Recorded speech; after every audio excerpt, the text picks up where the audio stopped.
Hey everybody, Peter Zeihan here, coming to you from the side of Mount Silver Hills above Fairplay, Colorado. A lot of you have written in asking for constant updates on what's going on in Ukraine. I'll do my best, but things are kind of hard to parse right now because we're kind of in a waiting period. So, four big things. First of all, there have been a number of reports that the Ukrainians have been sending special forces across in the dozens, maybe into the low hundreds, from Kherson across the Dnieper River to wreak havoc behind enemy lines in southwestern Ukraine. Remember, this is an area that the Ukrainians had wanted to do a major thrust, but when the Kakova Dam was blown up by the Russians a couple months ago, that basically destroyed any possibility of using any infrastructure. So they're limited to doing small attacks like this. Normally, I would say doing assaults across a river with no supporting infrastructure would be suicide, but the Russians have clearly prioritized fighting further east, and it seems like the Ukrainians are operating with impunity. Not enough to do a major landing, not enough to bring in armor, but enough to be strategically significant. Where the Russians are focusing more is in the northeastern part of the front, specifically the province of Luhansk around the city of Kupiansk. I probably butchered that pronunciation, apologies. They're doing kind of a half-hearted assault simply to draw Ukrainian forces away from other areas, which brings us to the third part. In Zaporizhzhia, the Ukrainians are doing their main thrust, and they have brought in several thousand troops with better equipment and better training that have been in NATO countries over the winter. They're trying to break through. It seems that they've penetrated the first of the three defensive lines, the mines. Now they're dealing with the anti-tank infrastructure and more formidable fortifications. And the Russians are trying to bleed off the support the Ukrainians are flooding into the area. Now remember, the Ukrainians don't actually have to break the lines. They just have to push far enough south to complicate the logistical picture for the Russians. The Ukrainians are proving that they can hit the Kerch Strait Bridge over and over and over.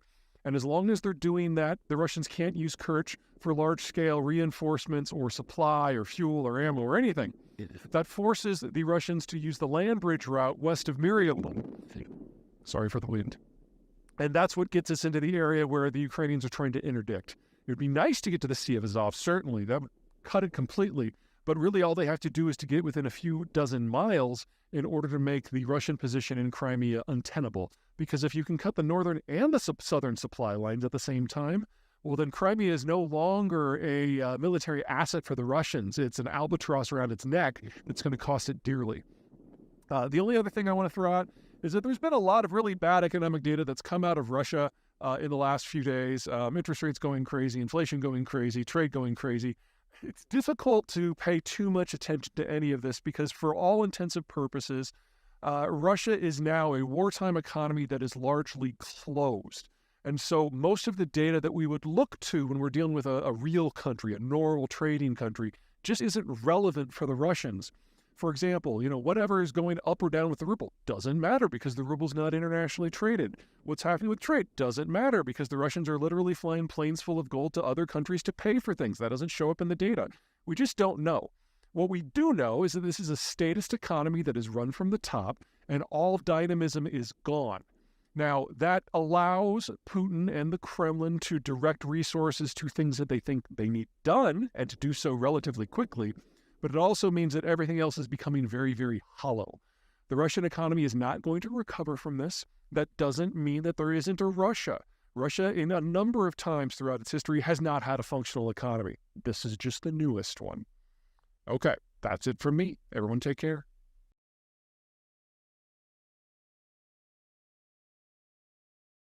Hey everyone, Peter Zeihan here coming to you from Colorado. It is early in the morning on August 31. It's the supermoon and the woods are kind of crazy with the animals and I couldn't sleep. And whenever I can't sleep, I just kind of let my mind wander and see where it goes. So I'll let you to be the judge of whether this makes any sense or not. Yesterday, my time, on the 30th, the Ukrainians launched their largest ever drone assault on Russian positions across the length and the breadth of Western Russia. At least a half a dozen different locations, some of which were several hundred miles from the Ukrainian border, doing a moderate amount of damage to a few things and taking out some long-range aircraft, specifically the IL-76 long-range transport aircraft that the Russians used to transport paratroopers. They've been building in terms of their drone attacks, doing more and more further and further. And a couple weeks ago, they took out a couple backfire bombers, which are long-range bombers which launch long-range cruise missiles, which were designed to shoot at American carrier battle groups and military convoys in the North Atlantic. All very long-range aircraft, strategic aircraft. And it occurs to me as I was lying there in bed that we may have hit a turning point in the war, not on the Ukraine front, but on every other front that matters. Let me kind of dial that back and explain what I mean. Russia's not a normal country. It's not a unitary republic like France or a federated country like the United States. Instead, it's a multi-ethnic empire. The Russians have never really had territory that is, from their point of view, secure. So what they do is they expand through the flats of Western Eurasia, absorbing ethnic group after ethnic group until they reach a series of geographic barriers that you can't push through easily, like the Carpathians. So this is one of the reasons why I've always thought that this war in Ukraine was inevitable, because the Russians are trying to rebuild that outer crustal defense that they had during the Cold War. And with their own demographic decline, if they don't do this while they still are able to field a large army, they are looking at collapse over the course of the next 10 to 30 years. This is all about buying time for them. So from a strategic point of view, the war makes sense, a lot of sense. That logic works both ways, however. In order to maintain control of a multi-ethnic empire, you have to have a really deep intelligence system that monitors the population for any sign of dissent, and then you rapidly rush troops to any areas where there is a rebellion in order to quash them. Which means that the Russians don't simply need long-range power projection capability in order to fight NATO or China or Japan or anyone else. They need it simply to hold their country together. And over the course of the last month, especially on the 30th, the Ukrainians have demonstrated that the strategic deployment assets, those IL-76s, those backfires, that the Russians need simply to maintain their national coherence are now being threatened. So everything that I've said about the Ukraine war to this point, I think, still stands, but we now need to consider that an aspect of the Ukraine war is that Ukraine is demonstrating that Russia proper might not be sustainable even if they win the war in Ukraine. And that is something that has got to have a lot of people in a lot of capitals stroking their chins thoughtfully, because the Ukrainians didn't do this with NATO weaponry. The United States, NATO, everyone else, they're refusing to provide the Ukrainians with weapons that could be used for deep strike capability within Russia because they don't want to risk any sort of nuclear exchange. Ukraine did this by themselves, and Ukraine did not start this war with a drone fleet, much less a long-range one. This is stuff that they built with off-the-shelf commercial components, primarily from China, irony of ironies. And if you can do that by basically shopping at Walmart, then the stability, the very existence of the Russian state is all of a sudden called into very serious question just from an internal coherence point of view.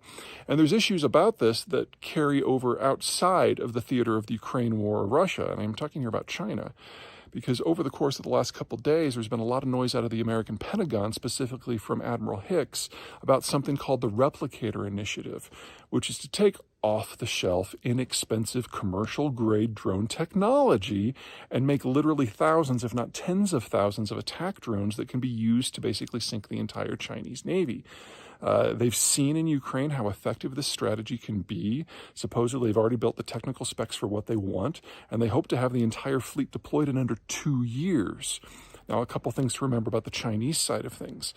Yes, the Chinese have a very large Navy in terms of number of ships, about twice the size of the American Navy. Now, the American Navy still outclasses it. We have much larger ships with much larger ranges, and most of them are centered around the aircraft carrier battle groups. China has nothing like that. But the biggest restriction the Chinese face is the ability to operate far from shore. About 90% of their ships can't operate more than 1,000 miles. So you're talking about most of them operating within the first island chain of Japan, Taiwan, the Philippines, and so on, the East China Seas, the South China Seas. Well, if the United States has these long-range legacy ships that can operate over 1,000 miles from their adversaries and just poke at them, first with fighter craft, then with bombers, and now apparently with drones, then you've basically turned the entire East Asian littoral into a graveyard for the entire Chinese Navy. The biggest problem, as Admiral Hicks pointed out, is that the Chinese have mass, a lot of ships, a lot of people. But if you throw 1,000 drones at it, all of a sudden that's not so much of a problem. And the irony of ironies, the Americans are going to be using off-the-shelf commercially available drone tech for this. Most of that comes from China. So the U.S. military is going to be mass sourcing from China the very systems that are necessary to end China. And the only way that China could stop that is by stopping exporting drone parts, which would mean, destroying a section of their economy right now, which we would probably be fine with if that is the retaliation.